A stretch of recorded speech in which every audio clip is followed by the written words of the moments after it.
នៅពេលនេះគឺម៉ោង 5:52 នាទីថ្ងៃទី 27 ខែមករាឆ្នាំ 2026 ខ្ញុំសង្កេតឃើញថាស្លឹកស្រូវចាប់ផ្ដើមមានទឹកសន្សើមដកជាប់ហើយមានន័យថាសើមជាប់ពេញស្លឹកស្រូវតែម្ដងបាទដែលលក្ខខណ្ឌទឹកសន្សើមចុះលឿនហើយព្រឹកឡើងទឹកសន្សើមជោគជាប់អត់ងាយស្ងួតបាទគឺជាលក្ខខណ្ឌដែលបង្កការវិវត្ត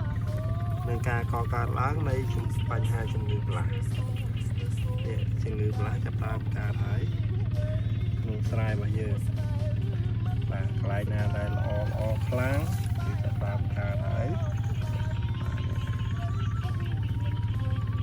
បញ្ហាដែលប្រឈមខ្លាំងជាងគេគឺពូជ85ពូជសែនក្អូប